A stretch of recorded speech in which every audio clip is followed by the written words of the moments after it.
So welcome back to the channel and what is a new episode in this multiple part series. We are currently doing the warm roof. So all this side's all finished, other than, as I've already talked about last episode, is the upstand around there, which I'm going to do shortly. We talked about fern strips, and I have made a little video of how I made my fern strips, and that'll be on the channel soon if it hasn't been already. So if you're interested in how I cut my own fern strips and calculate them all, then head over to the channel. Like I say, it'll be on there either soon, so obviously if you subscribe you get a notification, or it's already on there, so go and take a look. If you've been following the channel, you'll know that my fall is from here and goes all the way down to that point. But when it comes to this, we've got to go around the lantern. So what I've done is, you can see there, look, if you can see it, I don't think you can if you can. There's from that point there, centre screen, there's a 30mm to nothing on top now. So this bit of roof behind the lantern goes this way, and it runs this way now from halfway and that way from halfway. So we can guarantee that the water doesn't pool behind here. We've already cut off our 30mm overhang, which you can see there, which I'll explain why we've done that in a minute, if you haven't already caught that from previous episode. We've cut all this one off ready, which then gives us the offcuts to put at the back of there. Luke was just cutting those down to put the back of here while I was putting the fern strips on. So we're going to continue from here now to the central point. Then I'll have to cut the board and start a new board, because what we don't want to happen is we don't want it to roll like that. We want it to be perfectly flat that way, perfectly flat this way. And of course, if you span that joint, then it defeats the object. So we'll just have to cut a board, but not a problem. We shall carry on, and hopefully it should all match up. I can sort of see, looking at this joint here, that I'm going to be about 100mm, 150mm short of the top line, so I'll have to cut 150mm off one board and then put the other offcut down this way to hopefully match up when we come round there. And if you hadn't caught it in the background, Luke's still here. I don't think he likes doing woodwork and glue and things. He prefers brickwork, but you have to, sometimes you just got to do it, ain't you? Bricks are in my blood. Oh, that sounds painful. Is that a bit like kidney stones? Like kidney stones? Before we go any further, I've got an apology to make. Now, it sounds like I'm making excuses for the tool. You know, workman blames his tools and all that. But that camera up there records everything from 8 till 5, Monday to Friday. However, it's completely missed all of the plywood from this point. So everything around the upstand and everything, it's missed all of that. And it's missed the complete job of putting the vapour barrier down and the upstands on. Don't know why, but it has, so I apologise. So the next 10 minutes, feel free to forward it, but it's the bits where I flip from one to the other would be the footage in between it and a bit of music. And then I'm explaining to you, like I normally do, what I've done and what you've seen on the time lapse, so my apologies for that. You've caught, well, you can probably hear Luke, the bit of a noise in the background. He's just, that little corner there hasn't quite dried like the rest of it. It was a bit of a downpour last night, enough to get this a bit damp, even though it wasn't forecast, hence we didn't cover it. But there we are, shouldn't trust British weather, should we? He's just going to run that over there, warm it up a little bit, and then we're going to start applying our vapour barrier. Now, this is the one that I've gone with, and it's called Alutrix 600. As far as I'm concerned, this is the best one you can get for what the application that we're about to do. I got this from a YouTuber that I've watched quite a few times now, and I'd consider him to be the best person to listen to. Been on YouTube a long time, and I think he's the best person. I'll put a link in the description to him. I think he's called The London Roofer, but it's in the description. Have a look at that one, and this is what he recommends, so therefore this is what I'm using. And I wouldn't really listen to anybody else on YouTube other than that bloke, because he knows what he's talking about. So as it says there, look, it'll be cold applied, impervious to vapour. You can walk on it, which is great. It's an airtight seal as per German building regs, but there we are, we're in the UK, so it doesn't make a difference to us. But this is the stuff to use. What it does, when you put your thermal fixings in, through the insulation, into your posi joists or whatever below, it self-seals itself, because it is like a bitumen based. And all we've got to do now is I'll roll it out, cut it off, so I've got a length that I need for that side. And then we can roll it back up, take the adhesive paper off and roll it down. And all I'm going to do is I've bought myself a nice roller to use here somewhere. There we are, look at that lovely roller. I think it's for LVT, I think that is. But I'm using it for this, just to overlap that and get it nice and tight. So we finished our day. the vapor barrier's gone on, and then what we then did, and this is now how I can show you why I've left the 30mm overhang. I left that 30mm overhang there, and I've put my screws up that way into this, because I don't like the idea of screwing that into OSB, because I don't think it's sturdy enough, but that most certainly is. All I've got to do now is, you can see there, look, where I've got my fern strip, these below the roof deck. All I've got to do now is simply put a packer on there now before I put my fascia on, and then my fascia will sit level with the top of that brick and look square, and then we'll cut the top off to suit, rather than seeing the fascia go at an angle. No, I couldn't do that, that'd look rubbish. We've obviously covered the skylight in to keep that waterproof. We want to try and keep everything as dry as we can now, in readiness for the Sinofil roof to go on. Again, we've done this all around here, ready to go. Same again, 30mm overhang I've screwed up into there. However, on this part, you will see I've changed my plan there. I've took that underneath, and I've screwed 120mm screws straight down, straight into those diminishing patterns there, look, that come through, that I stuck on. All I'm going to do with this is, when I put my insulation on, I'm just going to gunk all the way on top of that, because despite what they say about this stuff and using a primer, there is no way on this earth you're going to stick to that coarse face brick there. You're not going to do it, no matter what anybody says. So what I will do, again, you want to stop vapour going up the back of that, coming out into the top and getting into your roof. So I will put loads and loads of adhesive on that, loads of sticks like a resin based, across the top of that, smear it in so it seals it completely. Once this goes on top of there to give us our double height perimeter, obviously to the same height as insulation, we will then get vapor barrier, stick it to here and run it up the face of that over the top, which is what you should do to fully encapsulate it.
Hard asphalt, a voice within me tells me don't go home.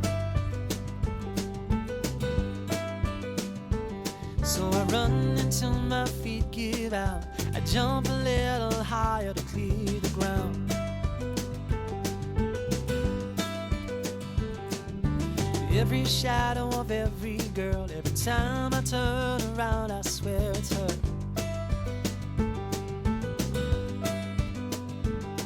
I second guess my every move. I hold my breath in case I run into you. Oh, I just can't look. I can't bear the thought of seeing you with someone new. Oh, I swear I'm almost over you. And sometimes I find I switch off and I start to drive streets that no longer are mine. So unfortunately, rain has stopped play, and what I didn't want to happen is, as I've already discussed, is we get water on the roof and it goes under the insulation. We hadn't started this part here, so we know that that slopes this way. So if there's any water there now, it's going to come and it's going to roll this way. So we can afford then to take this bit of insulation up, which should stop any water travel this way because it's all running this way. And we can mop it up and pull it back down again. Hence why we've stopped. Lest we could have just carried on because it's only spitting. It's spitting, everybody in. But we can't because I can't afford to get it wet. I had already taped all of this, so I'm happy with this. I taped it all the joins and taped all the way down here and started taping across the front of it before it started raining. So again, we have to get it covered. However, we've been shopping, so I'll discuss with you what we're doing next. We are cutting these furring strips under there, so where you can see the bottom of the vapour barrier there, that is the top of the brick, and as you know, because I've got a slope, it goes to nothing down there. So all I'm going to do now is cut a fern strip that height down to there and then screw it to the underside to make sure we are parallel with the brickwork, which then means we can put our black trim on and then we can clip our fascia over the top, as I've already said, so the bottom of the fascia is level and not at an angle, because I don't like that. And then we'll trim the top of that off and then run the plywood over the top once we put the 1/2 inch ply on. We have got a 400mm wide flat board for all across there, which I think will look excellent. And pull that in nice and we'll form a bit of a corner there. So that's what we're going to do now, aren't we? We are. In the dry, we're going to go in there now, in this room, because it's nice and dry now, because it's all waterproof, because of putting this on and the amount of plastic on it. So we'll quickly measure this and we'll get inside, and hopefully we'll be able to show you this tomorrow, and hopefully that thing up there has captured what we've done so far under this plastic.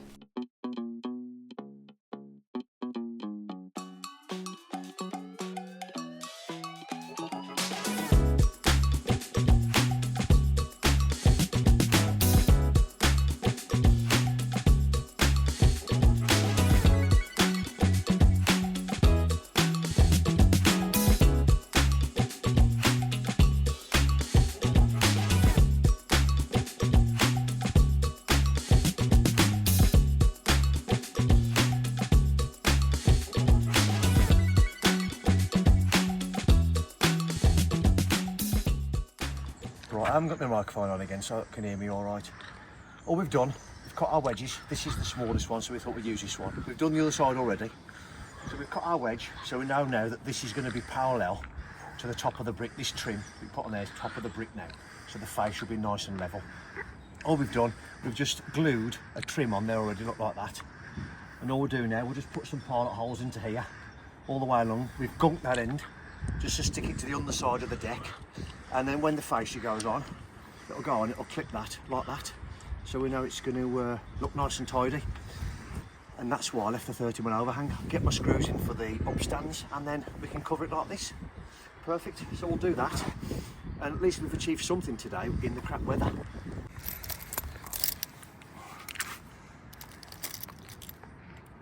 Never realise.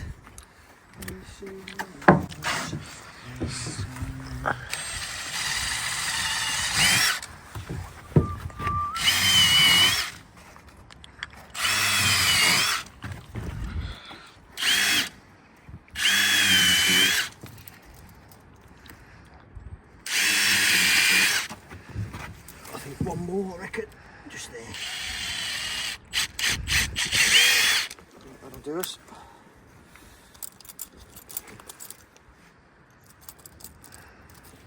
Ooh. Can't do it one-handed. And that, believe it or not, that's hot, that is. Is it? Yeah. Got the fingers and everything. You want it on cold days like this? You do. Not to singe your fingers though. And then we just screw this onto the underside of there, because if you remember, we've got the furring strip attached to the block work, and this will just screw straight into it. There we are. Hopefully, next footage you'll see, we'll be me and Luke uncovering all of this, and hopefully getting all the insulation down and the majority of the ply, if not all of it. And we'll talk about the thermal fixings that we're going to use. Right then, we'll see you in the morning.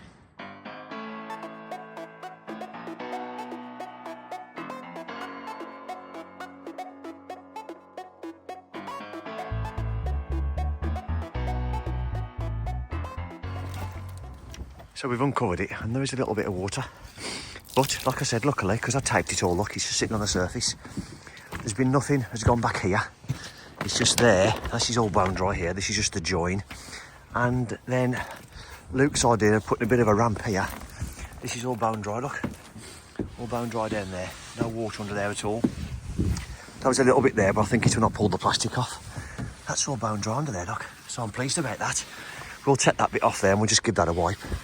Well, at least I was half expecting, should I say, to have to rip all this off. But this sheet isn't fixed. This is quite loose. So what I could actually do, in fact, I'll do it there while you're on camera, shall I? Let's have a look. Yeah, that's bone dry under there, look. So we know now that there's no water got down and run towards the front. So we can confidently say that it isn't damp. There we are. We'll clean this off and we'll get ourselves prepped to carry on with the day, which is insulating all this and then plywooding all the way through.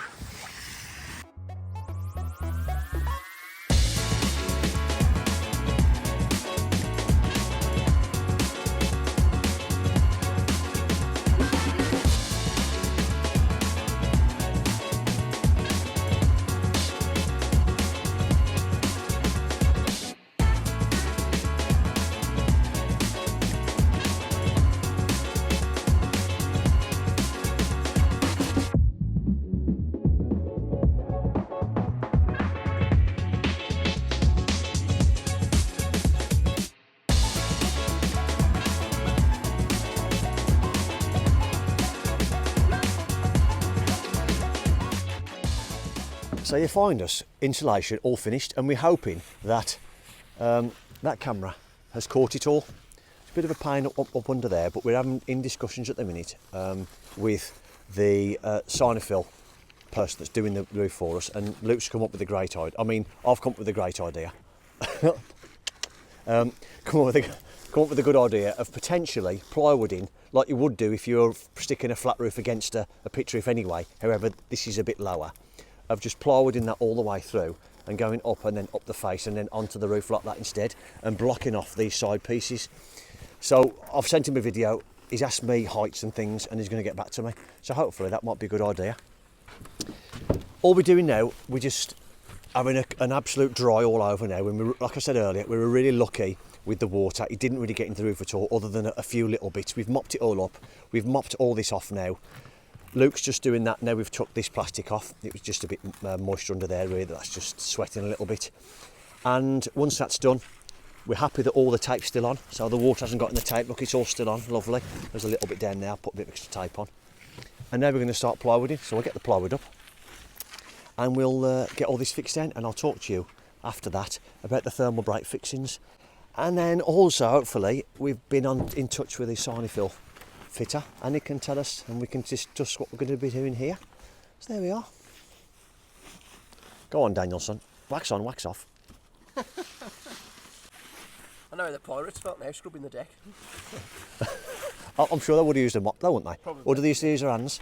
Depends in the rank structure where they were. Yeah. The ones that had been there ages used to mop, and the other ones, the new people used to do that instead, I suppose. I'll tell I'm at the bottom. Fingers to the bottom of the pile.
Right then, so we're nearing the end of our plywood fest.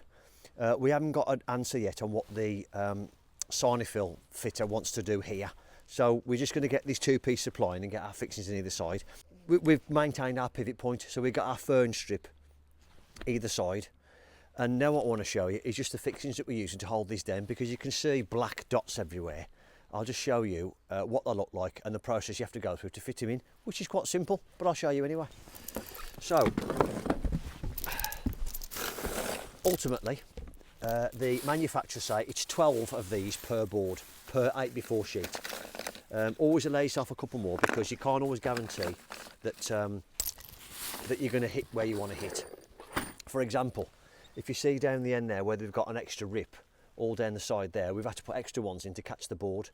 I'll show you what we've done on the perimeter anyway, but we put packers underneath it, and then we've screwed it down to make it nice and flat. Didn't want it to dip off, because as you can imagine, 150 insulation and then 2 3x2s is about 145, 146, something like that. So I've had to put, 146, I've had to put a 4mm packer under the end in between the double 3x2 and the underside the ply to pack that so it didn't dip off. So I didn't want to do. When he comes to put his trims on, it might look a bit rubbish. So all you do, just get a brad point bit, or you can get a spade bit, and get it so it sort of fits that size. All I normally do then is I'm mindful of the trims that's got to go on here when he puts his roof up. So I normally come in 100mm, 100mm, something like that, in the corner, and then just drill this, elongate the hole a little bit. Make sure there's no mess under this, and then just make sure that it's nice and upright and it doesn't go in at an angle like that. And what that makes sure is when this is pulled down, it fits nice. Can you see that one there? Like that one, fits tight all the way down. Yes, these are going to stick above the roof, but there we go. It is what it is. This is what we have to do. So the idea of these is, you've done that now and you just put a screw in it, but the idea of these is that dimension from there to there, and if you go in the description, I'll post a link as to where I got these from. But the idea now between there and there is that will not go through the underside of your deck. So from there allows for 150mm insulation, allows for the thickness of your 11mm and your 18mm. And when you go on their website, you tell them what height, what height your finished roof is. So from top ply to underside of your ply that you put down first, to make sure that you're not going to pierce through, because what you don't want is these screws all sticking at the bottom of your ply, because that defeats the object then of your thermal break. So you don't, so you haven't necessarily then got to go and hit your joists every time, which is what I've always maintained before. But if you go on the right website, you can put the details in to get the right size fittings, so get these and the right size screws. So all you do, and make sure you don't put these in with a impactor. I'll just use my normal drill with an extended sort of Phillips bit. Put it in the hole, and then just nice and steady until you can feel it in the drill when it's tightened. I'll put a bit of tape there so I know I'm sort of there or thereabouts, but if you watch it, it will pull this fitting down, and then you just stop.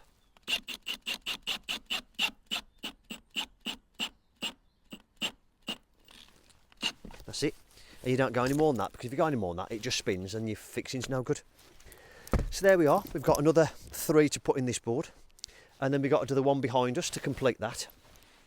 And that is us done until we know what we're doing here, and then we'll get that done.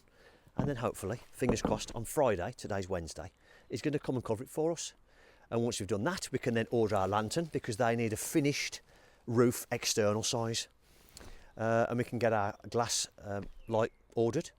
And I'm getting both from Tuffex again. I've used them before, but when I was on Mr. A Builder's channel, they're well worth a look. I'll put the description, the link in the description to their website. Well worth a look. The window fitter, just for your interest, he said he couldn't beat these prices for the lantern and that light. So there we are. It's worth a look. Let's crack on with this then.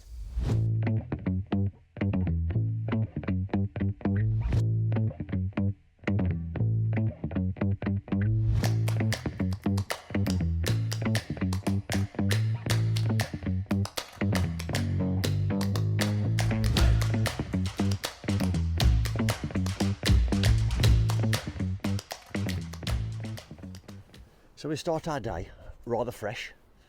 Last footage you would have seen hopefully, and I'm still got fingers crossed, I haven't checked it yet, that camera up there has caught us completing and then covering this over last night. Good job we did. He said it was going to be dry, but then it rained for about half an hour, so I'm glad we covered it over. We are about now to strip it off again, to expose that part there that we talked about, to try and get the Sinofil installer to come and have a look and go through a plan that Luke mentioned by putting ply upstand up there, and we talked about earlier in the footage, probably minutes ago. We're going to strip this back. We've got to do that today, if that's what we deem the best thing to do. We've got to put the upstand, or increase the upstand on the skylight or lantern, and we are going to do the fascias. We are off to another job tomorrow. We are starting a garage conversion. Now, unfortunately, I will be putting it on the channel, but it won't be a complete series in the fact that it'll be on every week, because we've got to go for a day tomorrow only, just to finish the week, and also to allow us to get the external gas box fitted for moving the gas meter, which is currently in the garage. You can't have a gas box in a habitable room, and then we will get our gas engineer to come after and do the gas from the house back into the top of the box again. So hopefully you'll enjoy that series. We're also starting another job Monday, aren't we? Yep, Monday. Yep. Another one Monday, and that will be on the channel as well. But again, that'll be, but might be a little bit sporadic in terms of when it goes on, because that one again is we've got to do a little bit and then come away, got to do a little bit and come away. But we'll explain more, and we hope you enjoy those two up and coming jobs.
Right then, what you've just witnessed there is the journey that we're having to take on the current job we're on, which, as I've just talked about, this is one of them.